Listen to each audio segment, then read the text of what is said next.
Hey everyone, it's Dave. I'm here with my 2019 Honda CRV. The number 9 maintenance code has come up, which is for a brake service. So that's what I'm going to do. In this video, I'm going to do the front brakes, and in a future video, I'll show you how to do the back brakes.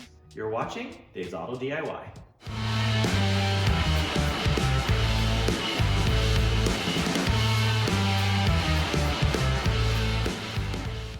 So I've already got the car jacked in the air. If you need any tips on that, you can check out my other video on an A123 service. The link will be in the description below. But I've got the car jacked up, I've taken the wheel off, and I've turned the wheel out so you have better access to get to these two top bolts on the caliper.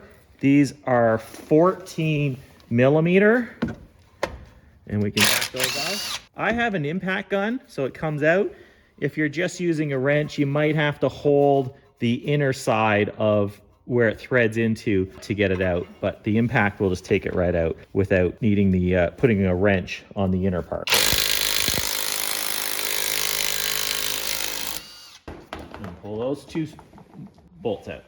With those two off, you can just sort of wiggle the caliper off. I'm just going to hang it. You can just sort of place it somewhere, or if you've got a hanger like I do, hang it somewhere out of the way. You just don't want to leave all the weight hanging on the brake hose. So now we can take out the slide pins. There's a little rubber boot here that is on the attaches the slide pin. You can sort of peel that back and pull out this top slide pin, and we will just wipe off all the old grease, clean it up a bit. I like to put it in again just to get a little bit more of that old grease out before putting new grease on. So I've got silicone ceramic brake lubricant. We'll put a bit on the slide pin and spread it around. I don't put it on the very end, so there's not grease in the end that could possibly prevent the pin from going all the way through. And I'll slide that back in and get it back onto the rubber. And see how it pops right back out again now? That looks good. Whereas this one, which I haven't greased yet, you can see how it's very slow. It should be better once I put more grease on it. Now we'll do the bottom one. I do them one at a time because the slide pins are different, the top and the bottom. So this way you won't get them mixed up, which one is which. Oh, now my gloves are all greasy and it's hard to get it off. There we go. See, the bottom one has this little black, I don't know, it's a gasket, something a little bit different about the end of the bottom slide pin. So they are different. Grease this up, and we'll put it back in. And look at that. Now it pops out much faster. So now we'll take off the pads. They just back right out. And these don't look very old, actually. I think I will replace them since I'm doing all this work anyway. But the caliper, one of the front calipers was replaced by a dealer a few years ago. And I don't have any records if they did the pads. But I have a feeling they changed the pads because that's not very worn out. I just measured my new pads. They're like 9 millimeters thick. Let's see how thick this one is. The thickness of the pad from the front of the pad to the backing plate. That's still 7 millimeters, so that's not too bad. They don't really need to be replaced, but since I bought a new set and I'm here, I'm gonna go ahead and replace the pads anyway. Now we can take off the caliper bracket. There's these 19 millimeters, 2 bolts.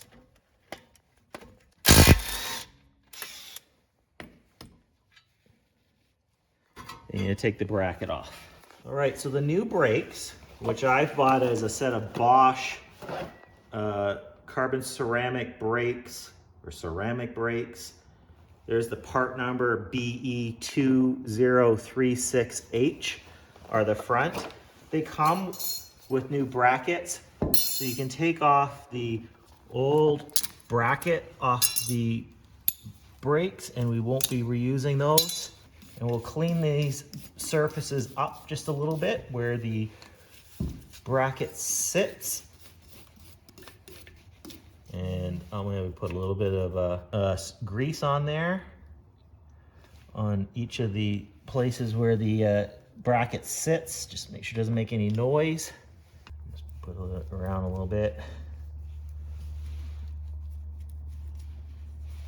And then these should just snap into place.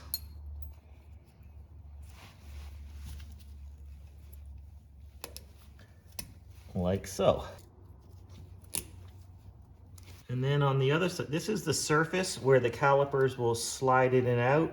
So I'm gonna put a bit of grease on these too, so that when we put where the brake pads slide in and out, so I'll put a bit of lubricant on here so the new brake pads will slide easily.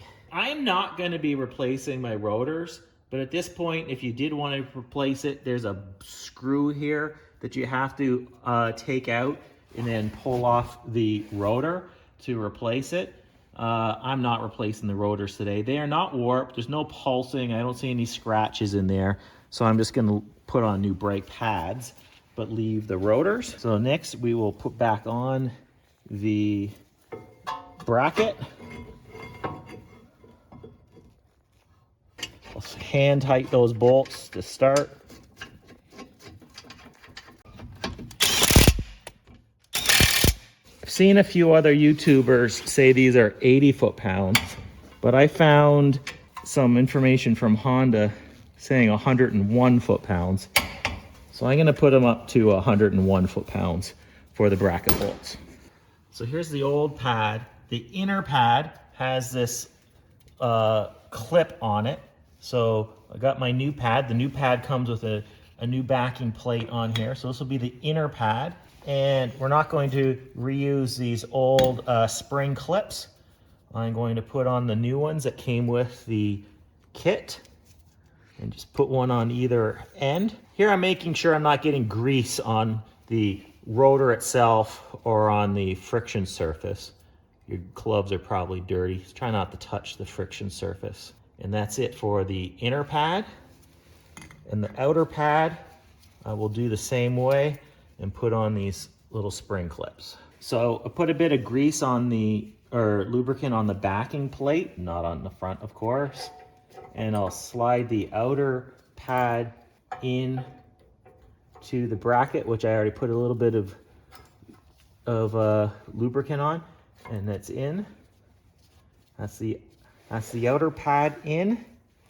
I'll do the same on the inner. And the inner, remember, has the extra clip on it there.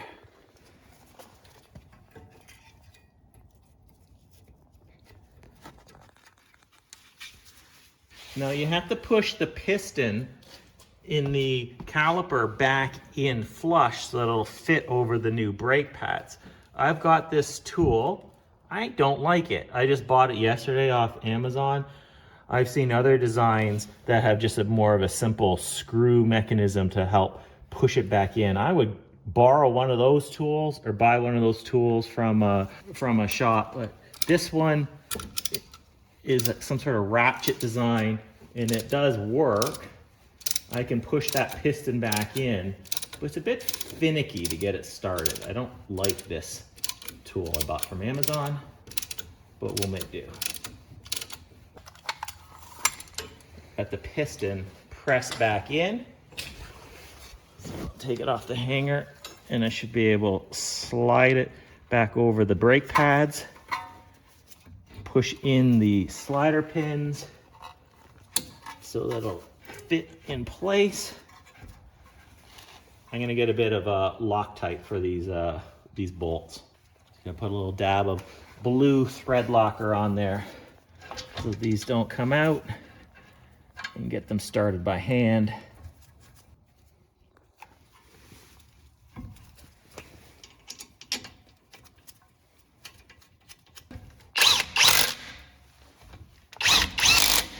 And you can just do these kind of snug, but I found the actual torque spec is just like 37 foot-pounds on these. Okay, now the brake reservoir, now that there's thicker brake pads and we've pushed the caliper back in, the brake fluid is a little bit high. So I'm just gonna take a tiny bit of brake fluid, and I'm gonna do the back brakes, and then I'm gonna top back up again. Just take a little bit. You don't want it too high above the max on the brake fluid. So that's it for servicing the front brakes. I'm gonna go ahead and do the back. I'll do that in a separate video, so hope you come back and take a look at that as well. So I hope you learned something. I hope you hit subscribe, and I hope to see you next time on Dave's Auto DIY.